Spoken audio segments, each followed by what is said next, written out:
the hotel on the edge. The man passed by without acknowledging her, his polished shoes silent on the carpet. Mira stood still, watching him vanish into the long stretch of corridor that hadn't existed before. Her heart thudded louder than her footsteps as she followed, drawn not by curiosity anymore, but by an intangible pressure, like the walls themselves expected her to keep moving. The hallway bent slightly to the left, then again to the right, forming shapes no architecture should allow. There were mirrors between some doors, old and mottled with black edges, reflecting versions of her that didn't quite move in sync. One mirror showed her standing still while her reflection walked away. She turned from it quickly. The waltz continued somewhere beyond, looping endlessly, faint and yet clear, as if embedded in the walls.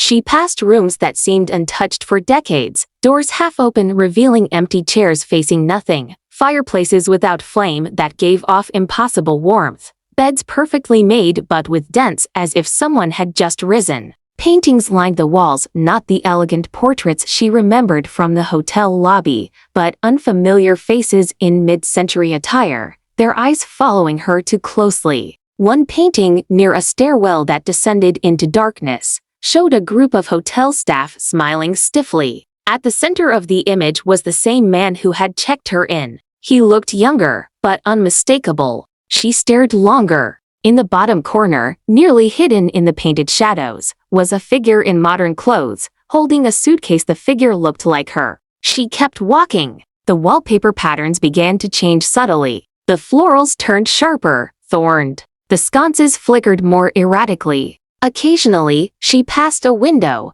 and each time the outside view was different. One showed bright daylight over a snowy peak. Another revealed torrential rain hammering against the glass. Another nothing but static gray mist pressing against the pain-like breath. When she tried to retrace her steps, the hallway resisted. The layout twisted, doubled back, looped again. She knew she hadn't turned, but somehow she returned to the same stairwell twice. At some point, she noticed that her reflection had stopped appearing in the mirrors. The floorboards beneath her began to creak, not under her weight, but as though someone beneath the wood was shifting slowly, dragging limbs across the old beams. The walls pulsed faintly, like a breath held too long. She found herself outside room 712 again, only now the door was open. Inside, the furniture was different. The curtains were closed, the fireplace lit. A suitcase sat on the bed. It looked exactly like hers, but older, battered, covered in stickers from cities she hadn't visited.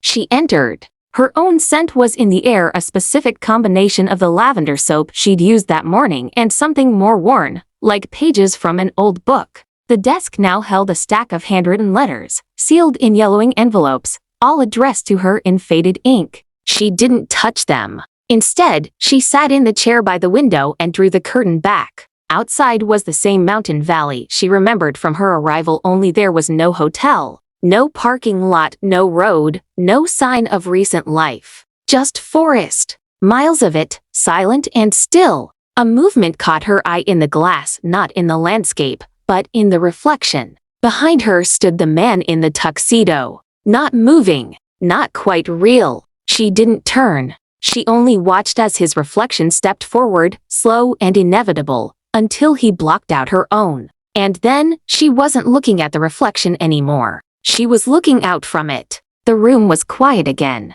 The music had stopped. Somewhere far below, the elevator dinged, and footsteps echoed as another guest stepped onto the 7th floor, dragging a suitcase into a hallway that was always longer than it should be.